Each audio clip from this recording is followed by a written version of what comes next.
Varicose veins తో బాధపడుతున్నారా? మన ఏవిస్ హాస్పిటల్లో 4500 రూపాయల లేజర్ స్కానింగ్ ఉచితం. నమస్తే, వెల్కమ్ టు సుమన్ టీవీ. యువతే భారతదేశం అన్నారు, యువతే బంగారు సంపద అన్నారు, యువతే భావితరాలకు బంగారు బాట అని కూడా అన్నారు.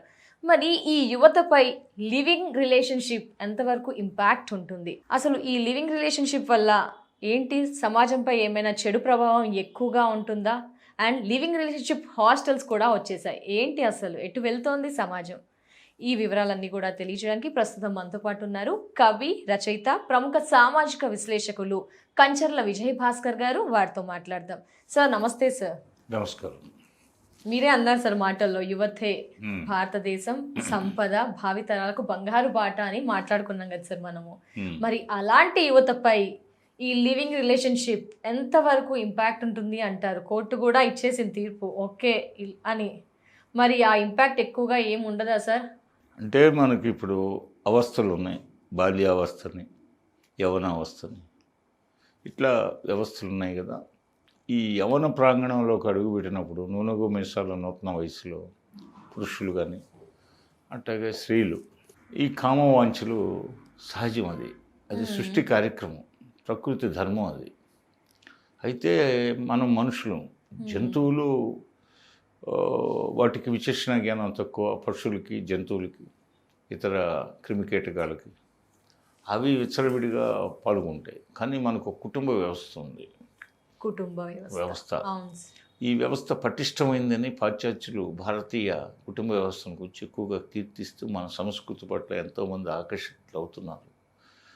ఇప్పుడు మన హరే కృష్ణ సమాజంలో అనేక మంది పాశ్చాత్యులు చేరుతున్నారు మన కుటుంబ వ్యవస్థను చూసి, మన సంస్కృతిని చూసి.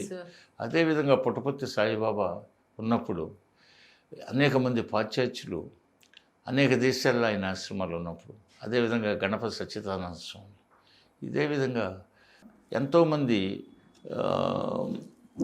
ప్రబోధాలకు గురై పోతే మన ప్రవచనాలు విని, మన ఇతిహాసాలు చదివి, మన చరిత్ర చదివి, భారతదేశ వివాహ వ్యవస్థను గురించి, భారతీయ సంస్కృతిని గురించి ఆకర్షితులైన పాశ్చాత్యులు కూడా తలదించుకునే విధంగా ఈరోజు భారతదేశంలో యువత వెర్రితరలు వేస్తుంది. దీనికి కారణం ఏంటంటే ఈ అరిషడ్ వర్గాల్ని అదుపులో ఉంచుకోవాల్సిన నరుడు,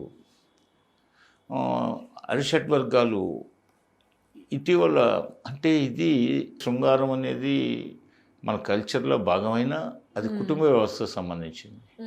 దాన్ని అంత హోందాగా నిర్వహించుకోవాలి. అయితే యువతరం పూర్తిగా అంటే ఏకాంతం ఎక్కువైంది. రెండోది మొబైల్ ఫోన్స్. ఏకాంతం వల్ల అంటే ఎక్కువగా యువతరం తల్లిదండ్రుల దగ్గర లేకుండా బయట హాస్టల్స్లో పెరుగుతున్నారు. ఇది ప్రధాన కారణం.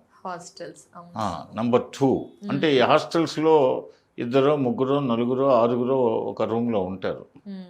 వాళ్ళు కాలక్షేపం మాటల్లో ఇవన్నీ, అమ్మాయి బాగుంది, ఈ అమ్మాయి బాగుంది, పోతే ఆ హీరోయిన్ బాగుంది, ఆ సీరియల్ నటి బాగుంది, ఆ యాంకర్ బాగుంది, ఇలా పోతే ఆ టీచర్ మేడం బాగుంది, పోతే ఇలాంటి డిస్కషన్స్ వస్తాయి. ఈ డిస్కషన్స్ వచ్చినప్పుడు వాళ్ళలో కాస్త కామవాంఛ ఎక్కువగా ఉన్నవాడు అదుపులో లేకుండా ఆ ఏకాగ్రత ఎక్కువ ఉంటుంది. ఆ వయసులో చెడిపోయినా బాగుపడినా ఆ వయసు చాలా ముఖ్యమైనది.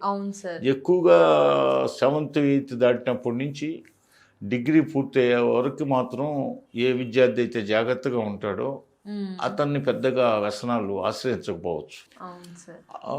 వాడు తర్వాత బంగారు బాట వేసుకోవడానికి అవకాశం ఉంటుంది. అలా కాకుండా 7th 8th నుంచి ధూమపానం, మద్యపానం, పోతే ఈ బెట్టింగ్ యాప్స్, పోతే ఈ అమ్మాయిలు, పాన్ పరాగులు, ఇలాంటి డ్రగ్స్, వీటికి అడిక్ట్ అయితే వాడి జీవితం శిథిలం అవుతుంది, అంధకార బంధం అవుతుంది.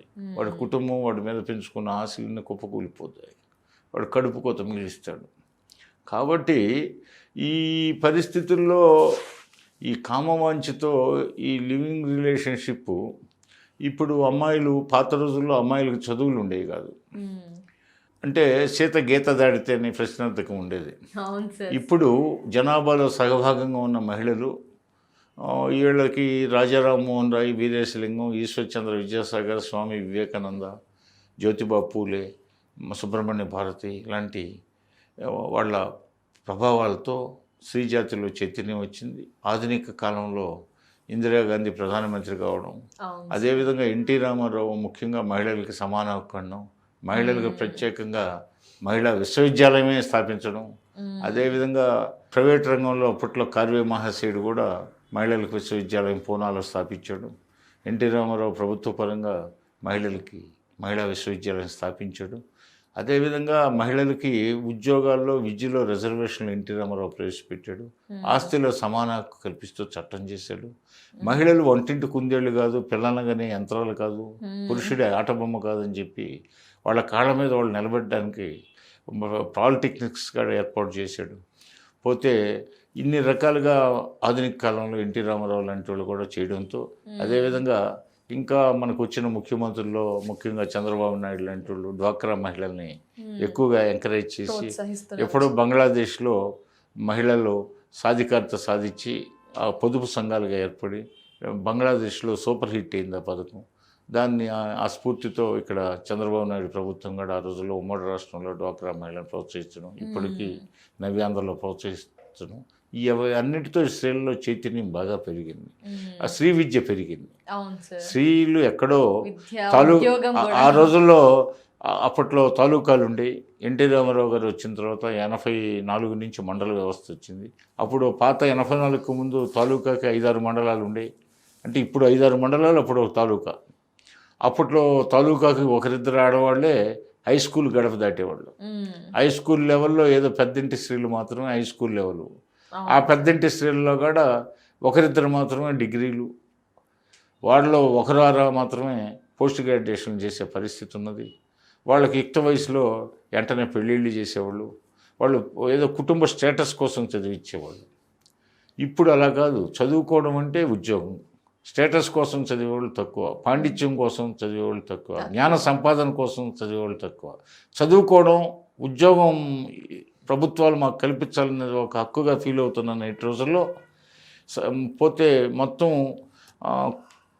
కులరహితంగా, మతరహితంగా, స్థాయి రహితంగా అందరూ పిల్లల్ని, ఆడపిల్లల్ని, మగపిల్లల్ని చదివించుకోవడానికి ఇష్టపడుతూ తల్లిదండ్రులు ఎంతో చెమటొడ్చి వాళ్ళు పాలు అమ్ముకోనో లేకపోతే చిల్లర పెట్టి వ్యాపారాలు చేసో ఇట్లా కూలీ నలిగిపోయి టోటల్గా పిల్లల్ని చదివిస్తున్నారు. దాన్ని తోడు ప్రభుత్వాల ప్రోత్సాహాలు వీటన్నిటితో ఆడపిల్లలు మగపిల్లలు చదువుతున్నారు. అయితే వీళ్ళలో చాలామంది హాస్టల్స్లో ఉండడం, వాళ్ళకి ఏకాంతం లభించడం, కాలేజీకి పోయి వచ్చేటప్పుడు ఆ బస్ స్టాపుల్లో అయితేమి లేకపోతే ఇతరత్ర ఈ ఏకాంతం లభించడం, టోటల్గా పార్కులు ఇవన్నీ పట్టణ ప్రాంతాల్లో ఉండడం వీళ్ళ చాటుమాటు సరసాలకి ఒక వేదికలుగా ఉన్నాయి.